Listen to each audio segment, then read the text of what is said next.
In this video, we are making a IK rig. To create an rig, in edit mode, hit number pad 3 to be in the side view. Select the eyeball joint. Duplicate it. Shift D translate it out in front of the eyeball. Hit F2 to name it IK.L. Under the armature menu, symmetrize. Duplicate one IK control bone to create a root bone that will control both IK bones. I am rotating this bone in a visual way that is easy for me to grab. Also scale it up as it's something that will be animated often. F2 rename it iRoot. For IK, select in edit mode, select the IK joint, then the eyeball joint. Press Shift Ctrl C to bring up the constraint menu. Select inverse kinematic. Select the other IK for the right side and repeat the process.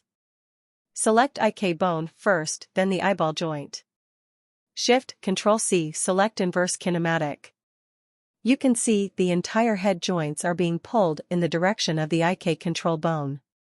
To correct this, go to the IK menu on the right and type in 1 for the chain length. Both right and left eye joint will need 1 in the chain length. Now in edit mode, select both IK bones and Shift select the root bone. Hit Ctrl P to parent them both as offset to the eyeball root. Go to pose mode to test out the rig. You can see the faint dotted lines. This indicates the parental connections assets have to another child. This eyeball root bone can be parented to the character base root bone or any bone you wish.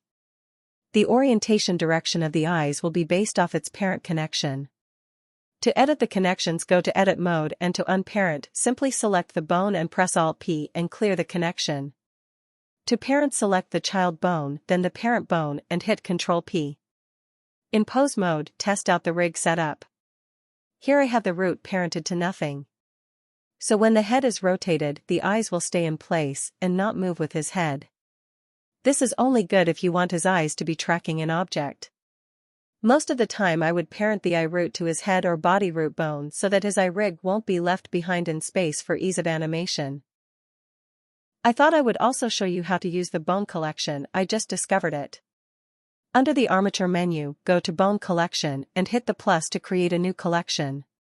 Name the collection and select the desired bones and hit the Assign button. The small star and eye icon on the right of the column toggles specific bone groups off and on in the viewport. This is such a handy way to keep the bones organized and the scene tidy during animation. With the rig, the animation keys will be saved on the root bone. Also, if an eyelid rig is made, then only those root bones will be animated with for most scenarios. So all these bones can be hidden. In the next video, I will be going over his basic face rig setup.